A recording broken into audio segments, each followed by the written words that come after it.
Hello friends, welcome back to my another video.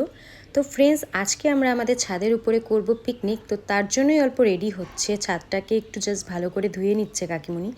আর এখনও কিন্তু কেউ আসেনি, জাস্ট 6টাই বাজে, সন্ধে হয়ে গেছে, তাই মনে হচ্ছে অনেকটাই রাত হয়ে গেছে। বাট জাস্ট 6টাই বাজে, তো আমরা চলে এসেছি ছাদে। আর বাকি এখনও কিন্তু কেউ আসেনি, পিকনিক যারা করব মানে যারা যারা করবে আমাদের সাথে তারা কিন্তু কেউ এখনও আসেনি। তো আমরাই জাস্ট উপরে উঠে ছাদটাকে একটু রেডি করছি আর একটু লাইটিংটাও ঠিক করে নিচ্ছে, কারণ ছাদে তো তেমন একটা লাইট নেই, একটাই লাইট আছে। তো তার জন্য একটু লাইট 2-3টা লাগাতে হবে, তো তার জন্য একটু লাইটের ব্যবস্থাও করে নেওয়া হচ্ছে, দেখতেই পাচ্ছ। আর আমার মেয়ে আমার চারিপাশে ঘুরঘুর করছে। তো আমি হচ্ছে বাকি জিনিসগুলো একটু রেডি করে নিচ্ছি, কারণ নিচের থেকে বাসনপত্র সব কিছু উপরে উঠিয়ে নিয়েছি। এখানে কার্পেটটাও পেতে দিয়েছি, আরও 2-3টা কার্পেট পাততে হবে বসার জন্য, তো এগুলো আমি সমস্তটা রেডি করে নিচ্ছিলাম। আর এদিকে দেখো লাইটও লাগানো অলমোস্ট হয়ে গেছে। তো এখন হচ্ছে আমরা রেডি করব, রান্নার জিনিসগুলো রেডি করব। আর এটা হচ্ছে মাঘ বিহুর পিকনিক। তো প্রত্যেক বছরই কিন্তু আমাদের বাড়ির ছাদের উপরে পিকনিকটা হয়, মানে প্রত্যেক বছরই এটা হবে। তো এর জন্য এবছরেও রেডি করে নিলাম পিকনিকের জন্য সমস্তটা। তো এখানে আমি ডালটা বসিয়ে দিচ্ছি, কারণ কেউ আসেনি, বাট যেহেতু লেট করলে রাত হয়ে যাবে আর বাচ্চাও আছে অনেক, তো এর জন্য মানে তাড়াতাড়ি ডালটাকে বসিয়ে দিচ্ছি কেউ আসার আগেই। তো সমস্তটা দেখো এখানে ডালটাকে ধুয়ে নিচ্ছি। তো আমাদের একটা ছাদে ছোট চুলার মানে মাটির চুলা ছিল, সেটাকে আপাতত ধরানো হয়েছে, পরে আরও একটা চুলা রেডি করা হবে ইট দিয়ে। আর গ্যাস আছে, বাট তাও সবাই বললো চুলোতেই খাবে, মানে এই উনুনে রান্নাতে মানে টেস্ট বেশি, তো এর জন্য এটাতেই খাবে। তো ডালটা রেডি করে আমি বসিয়ে দিচ্ছি। তো দেখতেই পাচ্ছ ডালটা খেতে কিন্তু তেমন একটা ভালো হয়নি, কারণ যে চুলোটা জ্বালানো হয়েছে না, এটার মধ্যে মানে আগুনের তাপ উঠছিলই না।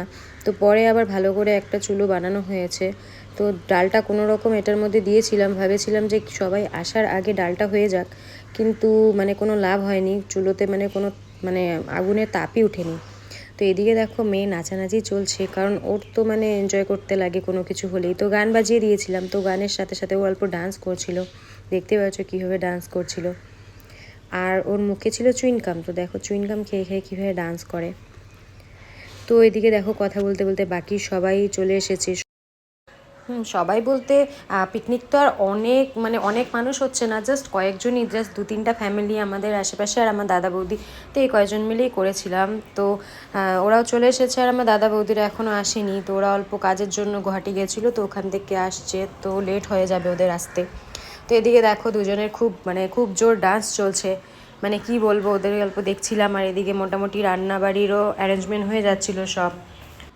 তো আমাদের পিকনিকের আইটেম ছিল প্লেন রাইস, মাছের ঝোল, ডাল, পকোড়া, পাঁপড়, চিকেন ছিল আর বেগুন পোড়া ছিল, বাস এতটুকুনি আমাদের আইটেম ছিল। কারণ বেশি আইটেম হলে কিন্তু কেউ কিছু খেতে পারে না, তার জন্য সিম্পল আইটেম ছিল। আর ডিম সিদ্ধ ছিল, জাস্ট অল্প টিফিনে ব্রেড আর ডিম সিদ্ধ ছিল। তো এগুলোই তো দেখতে পাচ্ছ, সবাই অল্প হাতে হাতে করে দিচ্ছে কাজগুলো, তো তার জন্য অল্প তাড়াতাড়ি হয়ে গেছিলো। আর পিকনিকে তো এটাই মজা না, সবাই মিলে অল্প অল্প করবে, তাহলেই কিন্তু তাড়াতাড়ি হয়ে যায় সব কাজ। তো এদিকে দেখো 2টা চুলা, বললাম না একটা চুলাতে আঁচ উঠছিল না, তো আরেকটা চুলা ফাইনালি জ্বালানো হয়ে গেছে, অল্প ইট দিয়ে আর খড়ি দিয়েও হয়ে গেছে। তো ওটাতে কিন্তু ভালোই তাড়াতাড়ি রান্নাগুলো হয়ে যাচ্ছিলো, কারণ প্রথমের চুলাটা একদম নষ্ট হয়ে গেছে, ওখানে কিন্তু আর রান্না করার মতন অবস্থায় ছিল না। তো এদিকে দেখো মাংসের জন্য আলু টালু অলরেডি কাটা হয়ে গেছে, ডালটাও হয়ে গেছে। তো আমি অল্প জাস্ট কোনো রকম বসে ডিম সিদ্ধ করছিলাম। আর খড়িতে রান্না কিন্তু আমি অতটা করি না, তো তার জন্য ভয়ে ভয়ে অল্প খড়িগুলো দিচ্ছিলাম।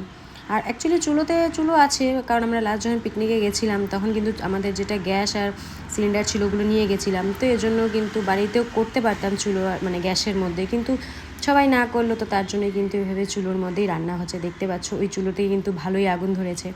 তো এখন হচ্ছে ওখানে মাছ ভাজা চলছে হয়তো। তো যাই হোক ফ্রেন্ডস, দেখো এইভাবে আমাদের পিকনিক কিন্তু সুন্দর মতন পিকনিক হয়ে গেল। আর দাদা বৌদিরা এখনও এসে পায়নি, অল্প পরে এসে পাবে ওরা। তো তার আগে মোটামুটি আমাদের রান্নাবাড়ি কমপ্লিট হয়ে গেছে। তো আমরা বসে অল্প হাসাহাসি করছিলাম, নাচানাচি করছিলাম। আর ঠান্ডাটা কিন্তু তেমন একটা ছিল না, কারণ প্রত্যেকবার না এই টাইমে যখন আমরা পিকনিক করি অনেকটাই ঠান্ডা থাকে, হাওয়া থাকে। বাট এবার বিকেলের দিকে অল্প একটু হাওয়া দিল, বাট ভাবলাম যে হয়তো অনেক ঠান্ডা হয়ে যাবে হয়তো রাতের দিকে, বাট তেমন কিন্তু কিছুই হয়নি। এবার পুরো বছরের মধ্যে এবার কিন্তু ঠান্ডাটা বলতে পারো পড়েইনি, এই টাইমে যেরকম ঠান্ডা পড়তে লাগে সেরকম কিন্তু ঠান্ডা পড়েইনি, সোয়েটার না পরলেও থাকতে পারবো এরকম একটা অবস্থা। তো দেখতে পাচ্ছ আমাদের রান্নাবান্নি কমপ্লিট হয়ে গেছে, এখন খাওয়া দাওয়ার বাচ্চা পার্টিগুলোকে বসিয়ে দেওয়া হয়েছে। তো তো আমার মেয়েও কিন্তু বসে পড়েছে। আমি কিন্তু খেতে বসিনি, আমি জাস্ট ওখানে কিছু একটা কাজ করছিলাম, পরে খাবো আমি লাস্টে। আমি জাস্ট ওখানে বসে কিছু একটা হয়তো করছিলাম, বেগুন পোড়াটা মাখছিলাম। আর বাকি সবাইকে খেতে দেওয়া হয়ে গেছে। তো আমার বৌদি দেখো সবাইকে খেতে দিচ্ছে। আর আমার মেয়েও কীভাবে বসেছে দেখো খাওয়ার জন্য, মনে হচ্ছে যে ও কত খাবে, বাট কিছুই কিন্তু খায়নি। 4-5টা পাঁপড় খেয়ে তারপরে উঠে গেছে। তো খাওয়ার টাইমে কোনো একটা কথা নিয়ে অল্প অনেক হাসাহাসি হচ্ছিল কিছু একটা মানে। তো তারপরে ওদের খাওয়া হয়ে গেলে তারপরে আমরা সবাই মিলে খেতে বসে গেছিলাম।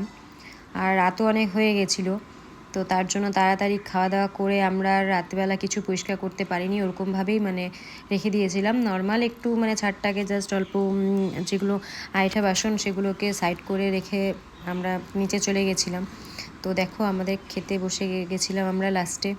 তো এখন প্রায় 12টার মতন বাজে হয়তো। তো আমাদের দেখো মেয়ে মানে ঘুম পেয়ে গেছে ওরও, তো ঘুমের জন্য একটু কানাকাটি করছিল। তো তাড়াতাড়ি খাওয়া দাওয়া করে আমি নিচে চলে গেছিলাম। তো friends, thank you for watching, bye by.